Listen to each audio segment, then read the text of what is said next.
Hello, hello, hello, everyone. Happy Wednesday. I'm Claire Jones. If we haven't already met, I'm an author and small publisher committed to changing the world for the better through inclusive stories and practices. And we are jumping on for my Authorvision Facebook Live series, where I interview the amazing and inspiring authors in my network to discuss the personal visions that have shaped our lives and careers. So if you're joining us, please comment, like, and share. Let us know that you're here. And today I'm talking to Marie, and I'm so glad to have you with me today. I'm so glad to be here. Thanks for having me, Claire. Yeah. Well, let's dive right on in. Tell me your backstory. How did you get to where you are today? Sure. So, when I was in college in the early 2000s. I graduated college in 2003, and when I was pretty much a senior in college, I was just a big Marianne Williamson fan, and I still am today. So it was interesting because I felt like almost like I was having a relationship with her books, Return to Love, and all these other spiritual books that she was writing. Eckhart Tolle had just become big at that point in time. So I was reading his books, but especially with Mary Ann's books, I knew that she knew something about the spiritual world. And I just kept telling myself, I want Marianne Williamson to teach me. That was basically like my wish and my desire at the time. And then the next year, I found this small Christian mystical community that also adopted practices in the East. So we had a one-on-one relationship with our teachers, and my teacher at the time, Mother Claire, who is now deceased, I told her the story I just told you about Marianne Williamson, and she said, when the student is ready, the teacher appears. And it was an interesting point in time because I don't think meditation had quite caught on in the States the way it has in 2022. So it's amazing what 20 years can do, because at that point in time, I just associated meditation with Buddhism. So this was a Christian group that would meditate together at the beginning of their services, 30 minutes a day. And the teacher would help you draw closer to God, have certain meditation practices to help you get closer to God, and also looking at the psychological aspect and helping us to heal from the emotional pain and the trauma of our past. So our teachers, Mother Claire and Father Peter, were both psychotherapists in addition to ministers, and our spiritual teachers were also trained in psychology. So I found that part helpful. And it's interesting because I was raised in a Catholic culture, and last few months I've been looking at different Catholic spiritual teachers that are on YouTube. And, a lot of the videos I'm watching are emphasizing how important it is to really heal psychologically. So I think that's another thing that's kind of coming into spirituality in a big way right now, just like meditation kind of grew and had this increased following. And now I think people are seeing the benefits of how, as we heal, that helps us in our spiritual connection as well. For instance, it's hard to, grow close to Jesus, for instance, if, you had just a really abusive father growing up. And then, so as we heal, we can, also have access to spiritual teachers like Jesus. I want to say I'm not somebody that is dogmatic about religion. I believe, all religions have great truths. And then, there's some people that feel like, okay, I don't need a particular religion, that I can, seek my higher power, my relationship with God in the way that I feel fit. And I also think that's, incredibly powerful too. Yeah. I love that, because everyone comes to meditation in a different way, right? Like, I was totally with you in that I associated it with Buddhism for most of my life. Like, that's typically the religion that people think of when they think of meditation. But I was actually introduced to meditation through psychology, through neuroscience, and the great benefits that it has on the brain, like specifically gray matter in the brain. And it's fascinating to see other people's connections to that, while also like you mentioned psychology as well and how they've used it as a tool, and that's fascinating. Thanks. Yeah, and it's interesting too, because when you were talking about meditation, I was also thinking as a mental health therapist, Mm. in so many clients will say, I have a Headspace app that I listen to. I think it's become mainstream to look at Totally. meditation as a part of the mental health field. Mhm. And, because like you said, you can come about meditation from all different ways. Some people, it's a way to connect deeply with God. Some people, it's a way to reduce stress, Mhm. I do hear from a lot of clients that, meditation can be hard, because you might notice all the different thoughts in your head. So I think, with mental health clients, I look at a few different things. First of all, is there a particular meditation that suits them? Mm. Maybe they prefer guided meditation Totally. over, just sitting silently and focusing on the breath. Mhm. Or maybe starting with 5 or 10 minutes, Mm. or maybe they need a break from meditation, and maybe there's something else other than meditation that can help them. Yeah, yeah. Yeah. I mean, I had to start at 10 minutes, like when I started my practice, and it was like Mhm. 10 minutes, I think it was twice a week after the work day ended. And I just realized that that was horribly timed for me because I was so Yeah. tired and cranky by the end of the work Yeah. day. I was like, this is not the time to have a meditation practice. But it takes, I mean, I think it took me 2 to 3 years to figure out a practice that actually worked for me, because I had to Mhm. experiment. I had to test timing. I had to test like whether I wanted to listen to something while I'm meditation. Like you kind of have to find what works for you. Exactly. And I can definitely relate to your experience, because the time period that I started out talking about, when I was, a senior in college, and then my first year outside of college, that's about the time I started meditating. And at first, I just really didn't get a lot out of Mhm. it. It was just me sitting silently, you Totally. know. But I think the persistence paid off. And I think that's Mhm. the key thing. And I think that's also where it can be helpful to have either a therapist or spiritual Mhm. teacher, or even a friend that's been meditating, to kind of tell them, well, here's my experience. Anything you suggest, like you were saying, looking at what time of day is Yeah. optimal for someone's meditation practice, which, varies from person to person. But I do talk about how I grew spiritually, and how I grew in meditation in my second book that hasn't been published yet. It's written, Mm. but my first book is a collection of poems about mystical experiences, about world issues, such as income inequality, racial justice, Mm. democracy, as well as the relationships in our lives. And then my second book's a memoir about my spiritual journey, my process of becoming a therapist, which Mm. really talks a lot about, my mental health journey. And I think there's Mhm. a tie between, really what I was looking for in my spiritual community that I told you about, that I found as a young adult, called Centers of Light. I was really wanting to overcome emotional issues and overcome depression.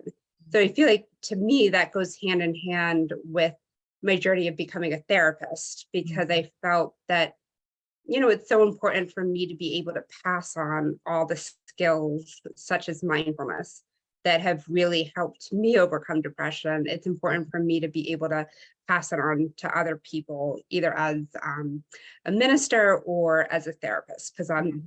I'm both. And then, my writings are a lot about um, me and my journey to become a minister and a therapist. Mhm. And like what personal visions shaped that journey? Like what kept you going? What was the North Star that you were aiming for?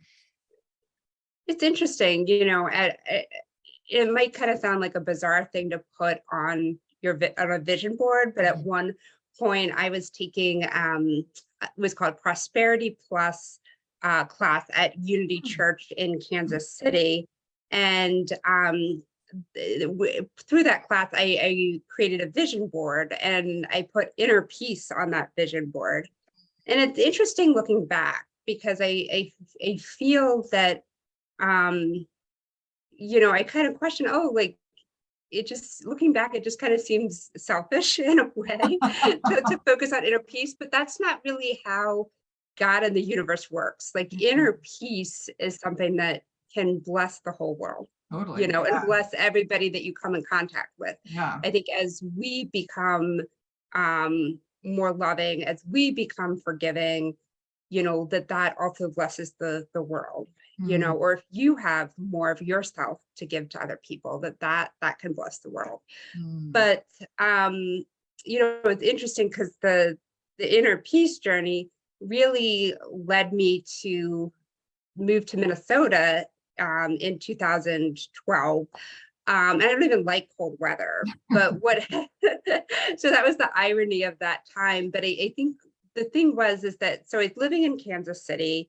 So after I graduated college, I moved to Kansas City because my spiritual community had a chapter in Kansas City, but didn't have a chapter in Washington, D.C. or Philadelphia, where the two cities that I was living at the time. So, you know, my teachers, two of my teachers just said, oh, we got guidance for you to move to Kansas City. And I moved. So, you know, that was interesting, but at the same time, it worked out for me. It was a great blessing to live in Kansas City. And then after 8 years, we no longer had a spiritual community in Kansas City. And I really wanted to continue working with the community and being a part of the community. And again, I had a spiritual teacher. She actually kind of subtly suggested that I move to Minnesota because there were other single young women in the community of Minnesota. Some of the other communities had members that were families. You know, each community had about 10, 12, 15 people. So not huge groups, very close-knit groups. So I moved to Minnesota, and I can't say I regret it. You know, I really benefited from being a part of the community there, and had some great job opportunities as a mental health therapist and crisis therapist. So I was there 10 years and then just moved to Philadelphia. But I think really the reason behind why I moved to Minnesota, even though I didn't like cold weather, was that I was just really wanting to grow spiritually, wanting to find that inner peace that I was looking for. So yeah, it just kind of crazy, but worth it in the end.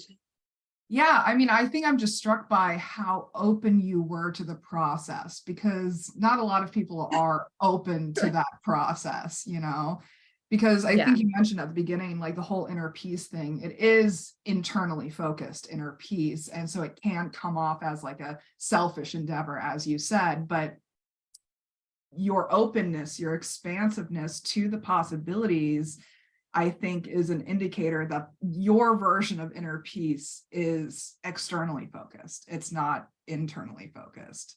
Like, you were still willing and open to embrace the world and the opportunities that it provided. Right. Thank you. I appreciate you saying that, you know, and seeing that. Yeah, I think it does. I think so much in life does require an openness, you know, for us to grow and be vulnerable, and to just say yes to the next right thing, whatever that is. Yeah. I mean, I've been thinking about it this week, is like, you can't receive with a closed fist. You know, like, your hand has to be open in order to receive. And so many people go through life with that closed off, defensive, like, I need to protect myself kind of approach. But that's also can be self-defeating in the process. Exactly. Yeah, it's interesting that you said that, because I've been attending some Zoom meetings with the musician and spiritual teacher Michael Gungor, and he was saying on one of these Zoom meetings, you can either say yes with a closed fist and have a yes energy, or you can say no. And he was leading us an experiment where we said yes with a yes energy, but we closed our fist, and then we would say no with a closed fist, and notice the difference. Yeah, yeah, very interesting. I mean, like we're kind of talking about lessons here, but what big lessons did you learn along the way with this journey?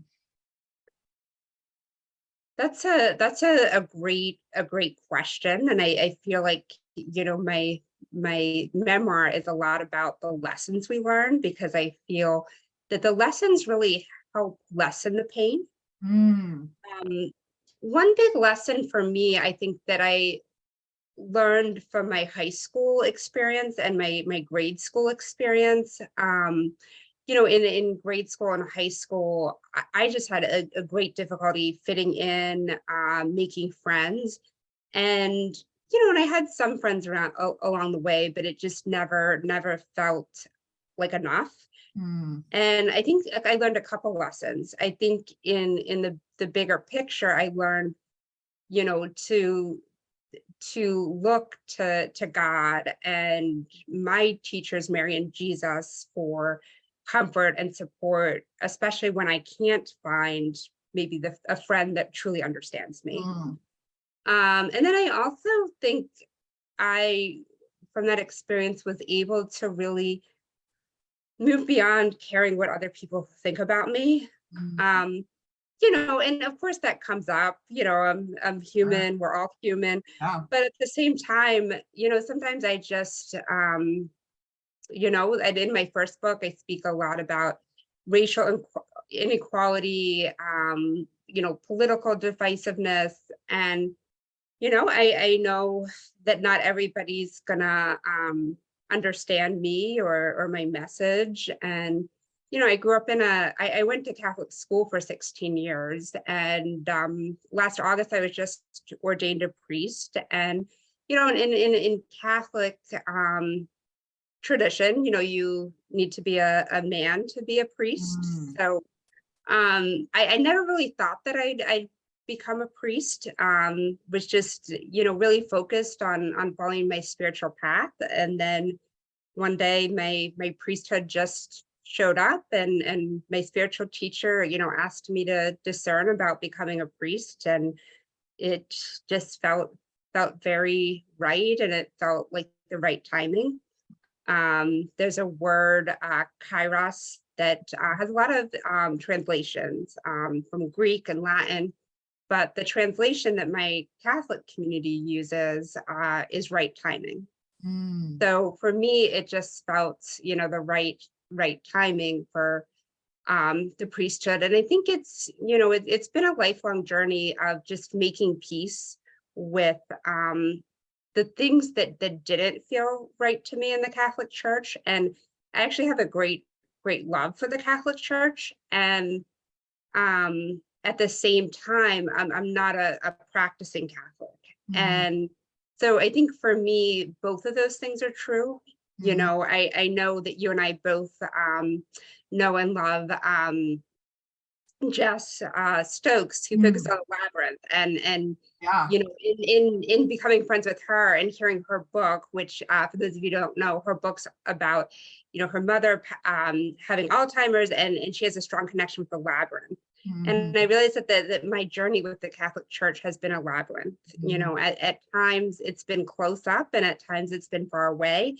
And right when I became a priest, I did feel very sad about, not just in the Catholic Church, but just in various Christian churches, how there's sexual abuse mm, in the church. And mm, I just had to really be with God and let God's energy and light be with me in that sadness. mm, And it is, I will say that in becoming a priest, it can be challenging to, hold responsibility. and mm, and and it also feels vulnerable, mm, which is interesting, because um with my mental health issues, I've been open about my mental health struggles ever since I was a young adult. Like, I mm, first started speaking out about my mental health issues in my early 20s. So sometimes people say, oh, way to be vulnerable, you're sharing about your mental health issues. But growing up, it was just so obvious that I had mental health issues. I mean, at school and high school, I would just start crying in the middle of the hallway.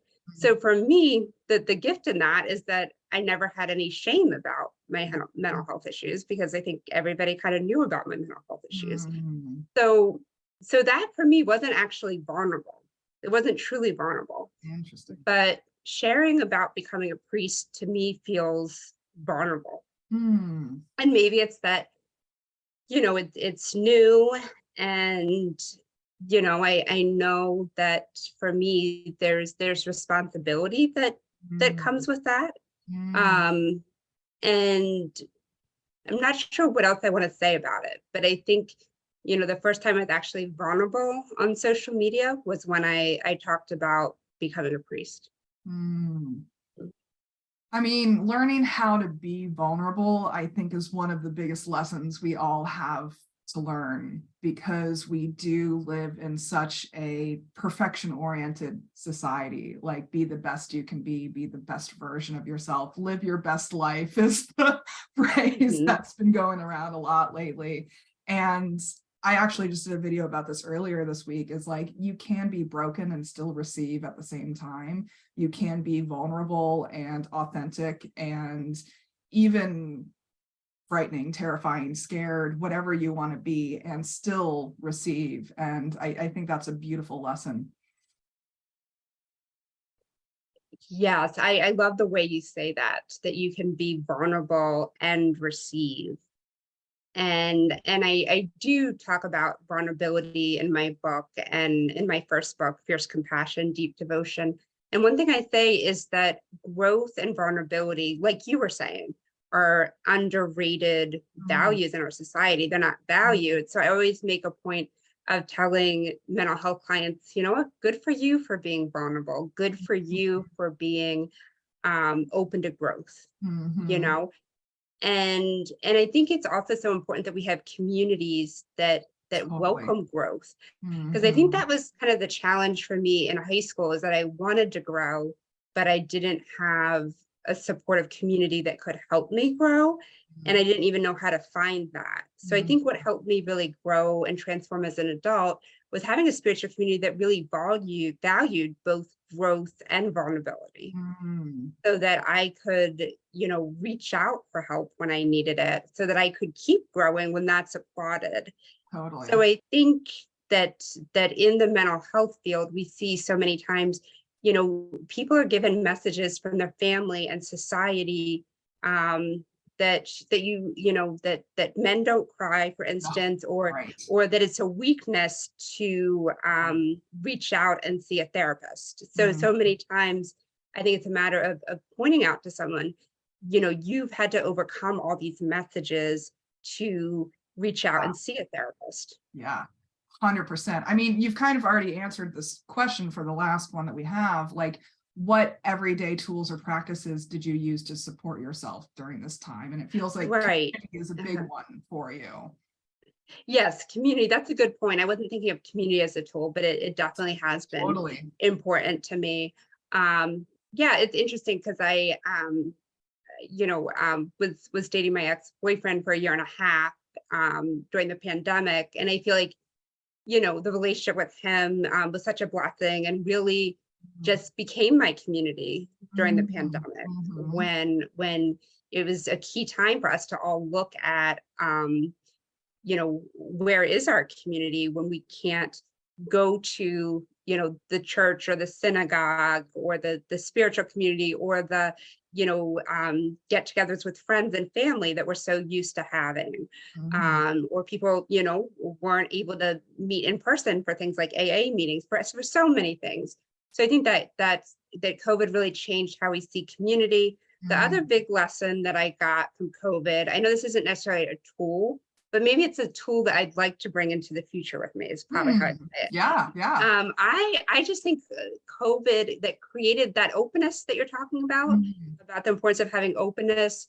And then I'm hoping that people would want to join me, as we recover from COVID, in creating a worldwide network of support, so Mhm. that maybe, the next time something big happens to our worldwide community, we'll Sure. have that network and I know that you're a part of doing this through, connecting authors, Oh, entrepreneurs, and with your books. I know your books have reached people all across the world.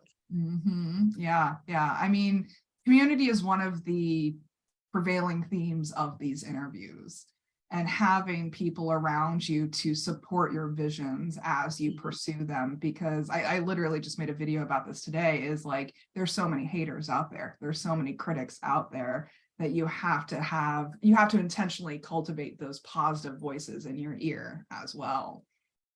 Exactly. Yes, I think having that support wherever you find it is so key, and having a sense of community. And years ago, I was at a wedding where most of the people at the wedding were either from um, uh, African community in Kenya, or were from this close-knit spiritual community that I've been a part of.